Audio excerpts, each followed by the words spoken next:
فکر نکنند که زدند و تمام شد. Israel ও যুক্তরাষ্ট্রের অতর্কিত ও ধারাবাহিক যৌথ সামরিক অভিযানে ইরানি শাসনের প্রধান স্তম্ভ হিসেবে পরিচিত শীর্ষস্থানীয় রাজনৈতিক ও সামরিক নেতৃত্ব নিহত হয়েছেন। গত ২৮ ফেব্রুয়ারি থেকে শুরু হওয়া এসব হামলায় দেশটির সর্বোচ্চ নেতা আয়াতুল্লাহ খামিনি ও সশস্ত্র বাহিনীর প্রধান সহ গুরুত্বপূর্ণ নীতি নির্ধারকদের মৃত্যুতে তেহরানের ক্ষমতার কেন্দ্রবিন্দুতে নজিরবিহীন শূন্যতা তৈরি হয়েছে। চলমান এই সংঘাত কেবল মধ্যপ্রাচ্যের আঞ্চলিক নিরাপত্তাকে হুমকির মুখে ফেলেনি, বরং বৈশ্বিক জ্বালানি বাজার ও আন্তর্জাতিক নৌ পরিবহন ব্যবস্থাতেও বড় ধরনের অস্থিরতা সৃষ্টি করেছে। ইরানের দীর্ঘ ৩ দশকের রাজনৈতিক স্থিতিশীলতা ও নিরাপত্তার প্রধান স্থপতি আয়াতুল্লাহ আলী খামেনি গত ২৮ ফেব্রুয়ারি তেহরানের তার নিজ বাসভবনে যুক্তরাষ্ট্র ও ইসরায়েলি বিমান হামলায় নিহত হন। ৮৬ বছর বয়সী খামেনি ১৯৮৯ সাল থেকে তেহরানের সর্বোচ্চ নেতার দায়িত্ব পালন করে আসছিলেন। দীর্ঘ শাসনামলে তিনি একদিকে যেমন দেশের অভ্যন্তরীণ নিরাপত্তা কাঠামো সুসংহত করেছিলেন, অন্যদিকে পশ্চিমা বিশ্ব ও ইসরায়েলের বিরুদ্ধে কঠোর অবস্থান বজায় রেখেছিলেন। তার মৃত্যুতে ইরানের বর্তমান রাজনৈতিক ও ধর্মীয় কাঠামো এক গভীর সংকটের মুখে পড়েছে। একই দিনে পরিচালিত পৃথক হামলায় দেশটির সামরিক ও প্রতিরক্ষা খাতের প্রধান ব্যক্তিরাও প্রাণ হারিয়েছেন।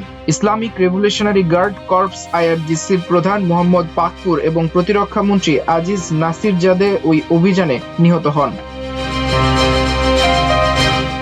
এছাড়া সশস্ত্র বাহিনীর প্রধান আব্দুর রহিম মুসাভি তেহরানে এক উচ্চ পর্যায়ের বৈঠক চলাকালে হামলায় প্রাণ হারান। সামরিক পরিকল্পনা ও বিভিন্ন বাহিনীর মধ্যে সমন্বয় রক্ষার ক্ষেত্রে এই কর্মকর্তাদের মৃত্যু বড় ধরনের বিপর্যয় হিসেবে দেখা হচ্ছে। খামেনির অন্যতম ঘনিষ্ঠ উপদেষ্টা আলী শামখানি ২৮ ফেব্রুয়ারির সেই রক্তক্ষয়ী হামলায় নিহত হয়েছেন, যিনি দেশটির পারমাণবিক ও নিরাপত্তা নীতির মূল কারিগর ছিলেন।